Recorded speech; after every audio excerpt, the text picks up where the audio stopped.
Япон улсын парламентын төлөөлөгчдийн танхим дах Япон-Монголын найрамдлын бүлгийн дарга Мото Хаяши тэргүүтээ Японы парламентын төлөөлөгчд манай улсад альчилж байгаа юм а. Өнөөдөр улсын их хурал дах Япон-Монголын парламентын бүлгийн дэд дарга болд Японы төлөөлөгчдтэй уулзсан байна.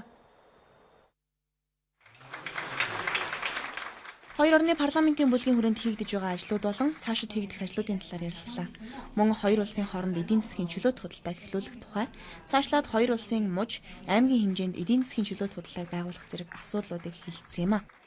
Энэ гişүүд бол Чиба гэж Токиогоос холбоо энэ мужийн бараа бүтээгдэхүүнүүд нийтдээ 60 гаруй бизнес эрхлэгчдийг өнөөдөр Монгол улстай танилцуулж байна. Монголын бизнесмэнүүдтэй ойртуулах юм арга хэмжээ авч байна. Хууль тогтоогчид бол хууль эрх зүйн талаасаа энэ хоёр орны хамтын ажиллагааны шин талбарыг бий болгох ийм эрх зүйн зохицуултыг хийх талаар өнөөдөр бид дөнгөж яриа хэлцээнүүдтэй нэлээд сайн ярилцаж хөндөд байж байна. Япон-Монголын найрамдалт харилцаа маш өндөр түвшинд хөгжиж байгаа. Цаашид парламентын бүлгийн харилцааг биш, харин хувийн хвшлийн бизнес эрхлэгчид орон нутаг хоорондын харилцаа холбоог дэмжиж ажиллах нь ач холбогдолтой.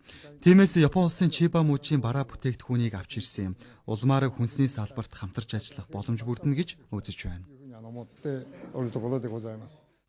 Өнөөдөр манайд эдийн засгийн амаргүй байдал үүссэн. Гадаад өрийн хэмжээ их хэмжээний өрийн төлөлт тун удахгүй эхэлнэ. Эдийн засгийн өсөлт дөнгөж 0.6%-тэй гээд хүндрэлтэй нөхцөл байна. Энэхүү эдийн засгийн хүндрэлтэй байдал Япон улсын засгийн газар анхаарал тавьж зөвхөн парламентын түвшинд гэлтгүй. Ард иргэдийн хэмжээнд эдийн засгийн чөлөөт худалдааг бий болгох нь ашигтай юм а. Тиймээс энэ чиглэлд хамгийн ихэнд хоёр орны хүнсний салбарт өрнүүлэх ажлыг эхлүүлж байгаагаа албан ёсоор мэдэгдлээ.